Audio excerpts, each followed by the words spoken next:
ତାର କଣ କଳ ପ୍ରକୃତି ସିଏ ଭଗବାନଙ୍କୁ ଜଣା, କିନ୍ତୁ ଆମ ଘରେ ସିଏ ବହୁତ ଦିନ ରହିନି। ସବୁବେଳେ ଫୋନରେ କଥା ହୁଏ, ମୁଁ ତ ସେଗୁଡ଼ା ଜାଣିପାରେନି କିଛି ଫୋନ କଥା।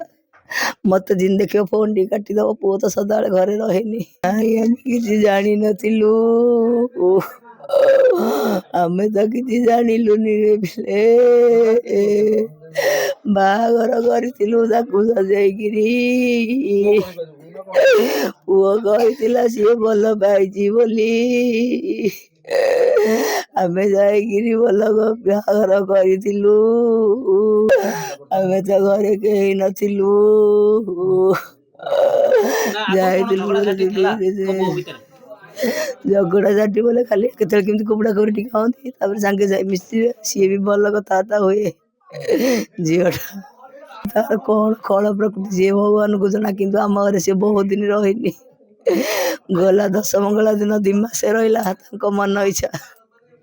ତାପରେ ଆସିଛି 4 ଦିନ ରହିଛି, ତା ମା ପୁଣି ଡକେଇକି ନେଇଗଲା। ନାଇଁ ନାଇଁ ତାଙ୍କର କେହି ଆସନ୍ତିନି, କିନ୍ତୁ ସିଏ ଫୋନରେ କଥା ହୁଏ ସବୁବେଳେ।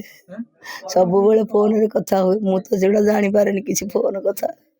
ମତେ ଯେମିତି ଦେଖିବ ଫୋନ ଟିକେ କାଟିଦବ। ପୁଅ ତ ସଦାବେଳେ ଘରେ ରହେନି।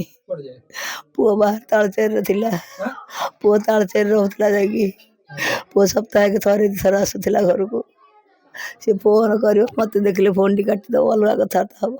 ପୁଅ କରିବନି, ଭାରି ପଥର ପୁଅ ମୋର, ସିଏ ଭାରି ସହଣିକ ପୁଅ।